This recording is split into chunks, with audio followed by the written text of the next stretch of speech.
So in this video, we'll be talking about solving systems of linear equations. Now, what we mean by a system of linear equations is simply a collection of more than one equation. Now, what does it actually mean to find a solution to the system? Well, the solution to the system is a point which will satisfy every single equation that we have in our system.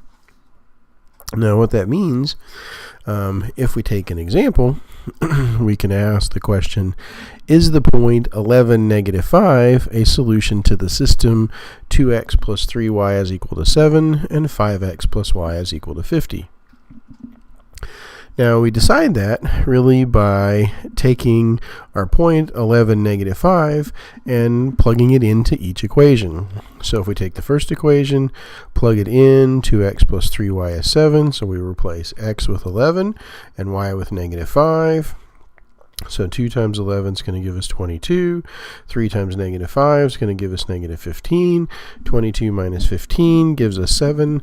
And we have a 7 on the left, a 7 on the right. So true. That gives us a true statement. So it is a solution to the first equation. Well, let's check the second one. If we plug in 5x plus y is equal to 50, well, x becomes 11. Y again becomes negative 5. 5 times 11 gives us 55. 55 minus 5 gives us 50. 50 is equal to 50, a true statement. And since that point, 11, negative 5, works for both equations, that means that yes, it is a solution to the system of equations. Now, in order to be a solution, it has to work for every single equation. So kind of another example, we can say, is the point 5, negative 4 a solution to the system 2x plus y is equal to 3 and negative x plus y is equal to negative 9? Well, again, we plug each one of these in. So we plug it into the first equation, 2x plus y is equal to 3, x becomes 5, y becomes negative 4. 2 times 5 gives us 10. 10 minus 4 gives us 3. 6 is equal to 3, a false statement. If we try it into the second equation, negative x plus y is equal to negative 9, well, we've got negative x, so x is 5, so we've got negative 5 plus a negative 4 is equal to negative 9. Negative 5 minus 4 is negative 9. Negative 9 is equal to negative 9. That's a true statement. So the point works for one of the equations, but it doesn't work for the other equation. And in order to be a solution to the system, you have to work for both. And so as soon as you don't work for one equation, you are not a solution to the system. Now, to kind of bring this back to the graphs of the equations and kind of the geometry of what's actually going on, we stop to remember that the graph of an equation is really nothing more than a picture of all possible solutions to the equation. And so, how does the solution to a system pop up? Well, the solution to the system of the equation is really going to be the intersection points of the graphs. And so if we've got one line here, another line here, we look for where those two lines actually cross. Where they cross, that is the solution to our system of equations.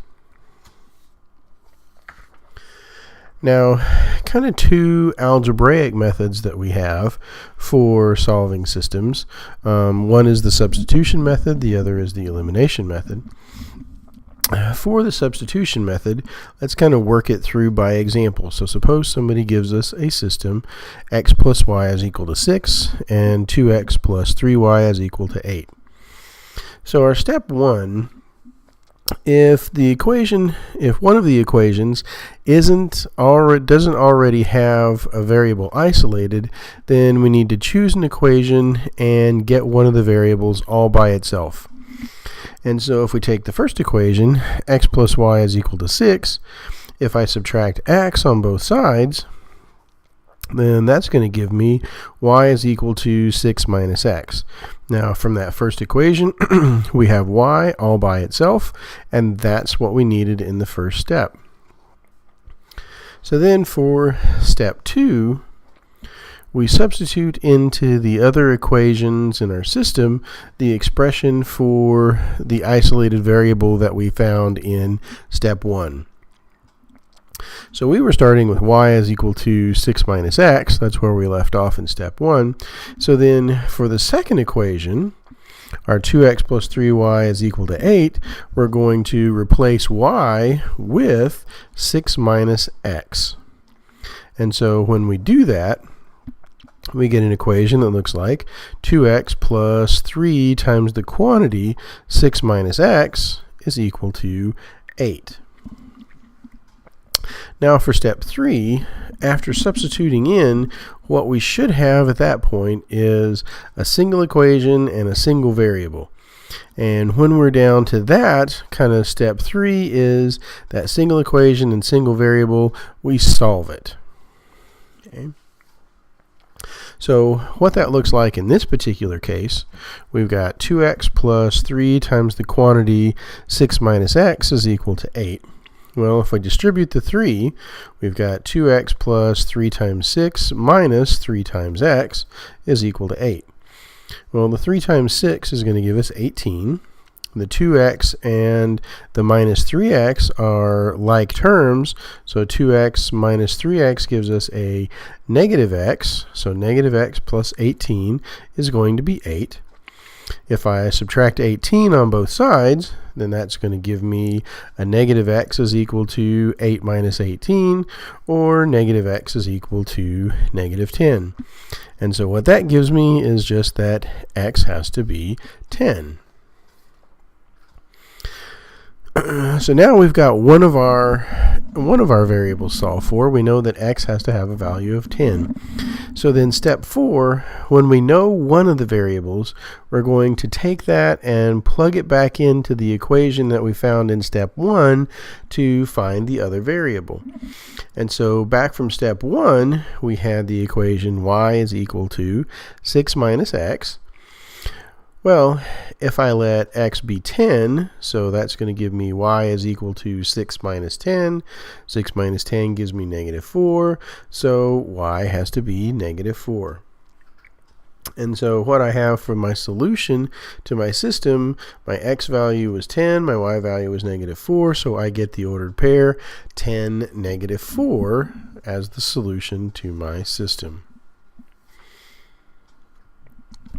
So that was the substitution method. Now for the elimination method.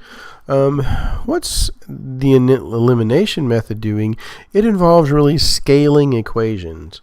Now, what do we mean by scaling an equation? It's really nothing more than multiplying both sides of the equation by the same number.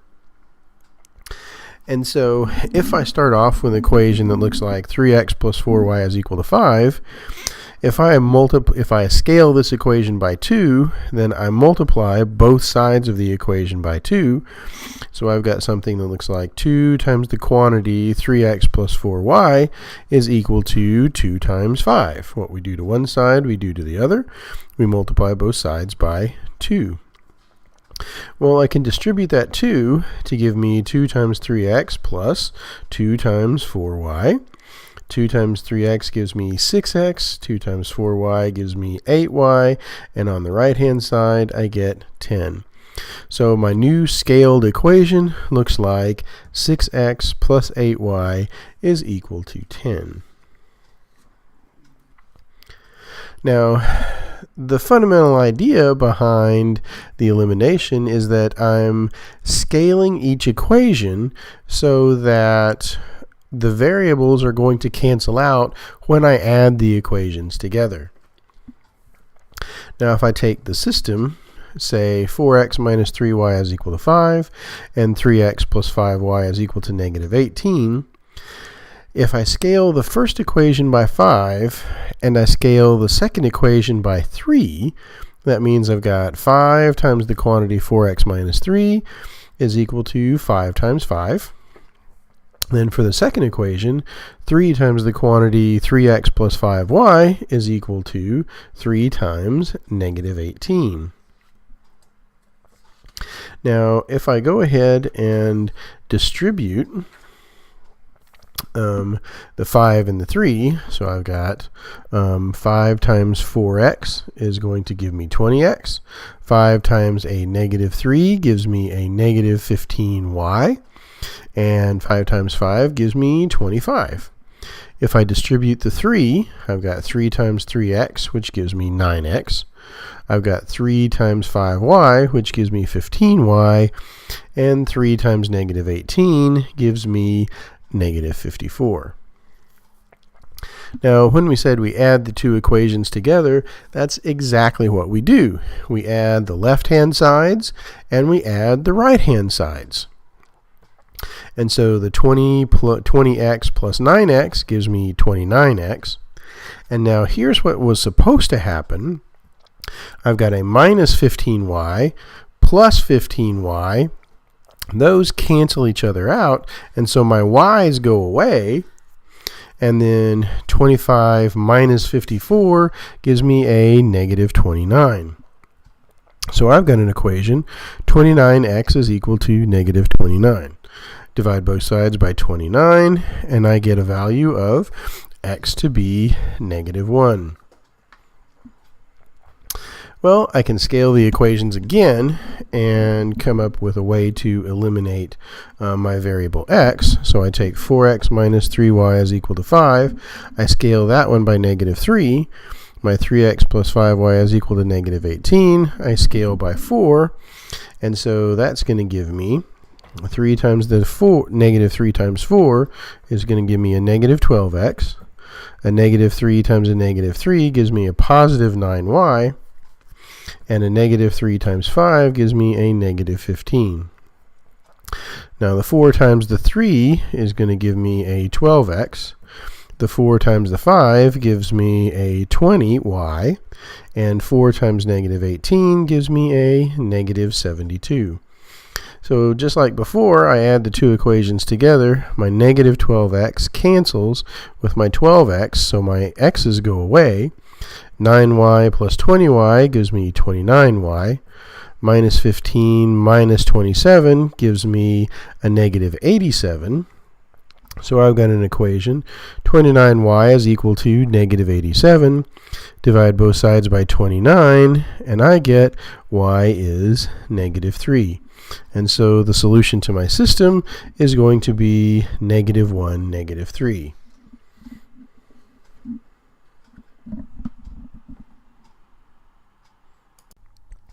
So this has been a little bit about solving systems of equations.